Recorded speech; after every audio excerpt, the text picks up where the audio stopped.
1781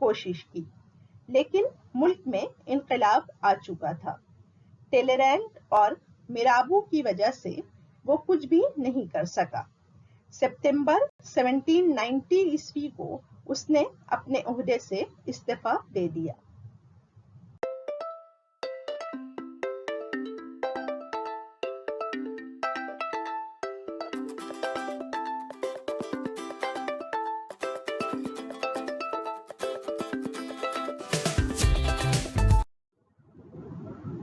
kelvin کو لوئی 16 نے نومبر 1783 عیسوی میں بحیثیت کنٹرولر جنرل معاشیات بحال کیا۔ اس نے فرانس کی گھٹتی معیشت کو سنبھالنے کے لیے 5 بڑے منصوبے پیش کیے۔ ان منصوبوں میں نمبر 1 جنرل لینڈ ٹیکس نافذ کرنا، نمبر 2 کوربی یعنی لینڈ لیبر ٹیکس کو نقدی ٹیکس میں تبدیل کرنا، نمبر 3 تمام اندرون ملک چنگی کو منسوخ کرنا، نمبر 4 غلے کی آزاد تجارت کو دوبارہ قائم کرنا، اور نمبر 5 منتخب ٹیکس ادا کرنے والوں پر مشتمل صوبائی اسمبلی تشکیل دینا۔ یہ تمام منصوبے اور مشورے اس نے اگست 1786 عیسوی میں دیے، لیکن اسے منظور کرانے میں اس کے سامنے 2 بڑی مشکلات تھیں۔ پہلا، پارلیمنٹ، کیونکہ اس کے ممبران امرا، شرفا اور برزوا پر مشتمل تھے، جو کبھی بھی ان منصوبوں کو پاس نہیں ہونے دیتے۔ دوسرا، چارلس کیلون کے سامنے فرانس کا بڑھتا خسارہ 11 کروڑ 20 لاکھ لیورے اس کی عزت کا سوال پیدا کر رہا تھا۔ اس نے پارلیمنٹ کو نظر انداز کر کے اسٹیٹ جنرل کا اجلاس طلب کرنا چاہا، لیکن یہ راستہ بھی جوخم بھرا تھا، کیونکہ 1614 عیسوی سے اب تک اسٹیٹ جنرل کا کوئی اجلاس نہیں بلایا گیا تھا۔ آخرکار اس نے سب سے محفوظ راستہ اسمبلی آف نوٹیبلز کا بلانا مناسب سمجھا۔ فیبروری 1787 عیسوی میں ورسائل کے مقام پر یہ اسمبلی بلائی گئی، لیکن چارلس کیلون کو اسمبلی میں احتجاج کا سامنا کرنا پڑا۔ بات عدالت تک جا پہنچی اور عدالت میں بھی اس منصوبے کو ناکامی کا سامنا کرنا پڑا۔ ہر طرف کیلون کی برخاستگی کی مانگ ہونے لگی۔ احتجاج کے دباؤ میں آ کر لوئی 16 نے اپریل کے مہینے میں کیلون کو بھی کنٹرولر جنرل معاشیات کے عہدے سے فارغ کر دیا۔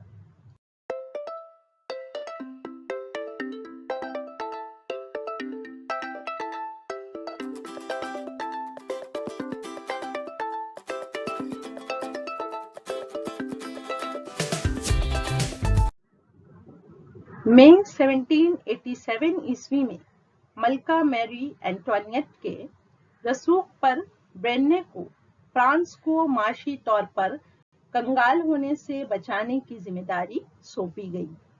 اس نے بھی دوسرے ماہر معاشیات کی طرح کچھ منصوبے پیش کیے۔ چارلس کیلون کے اصل منصوبوں پر کچھ الٹ پھیر کر کے نیا منصوبہ پیش کیا۔ ان منصوبوں میں کوربی ٹیکس کا خاتمہ، زمین پر نئے ٹیکس کا نفاذ، جس میں یہ کہا گیا تھا کہ جب تک ملک کی معیشت بحال نہیں ہو جاتی ہے اس وقت تک مدد کے لیے سالانہ ٹیکس حاصل کیا جائے گا، اور ذاتی ٹیکس کی ادائیگی پر ملنے والی چھوٹ کا خاتمہ شامل تھا۔ بریننے نے ان اصلاحات کو نافذ کرنے کے لیے پارلیمنٹ سے رجوع کیا، لیکن پارلیمنٹ نے کسی نئے ٹیکس کو شامل کرنے سے انکار کر دیا۔ ساتھ ہی یہ بھی کہا کہ ٹیکس میں کسی بھی طرح کی تبدیلی کی تصدیق کا حق اسٹیٹ جنرل کو ہے۔ پارلیمنٹ کے اس حکم کے بعد شاہی حکومت اور پارلیمنٹ کے درمیان تنازع شروع ہو گیا۔ لوئی 16 نے اگست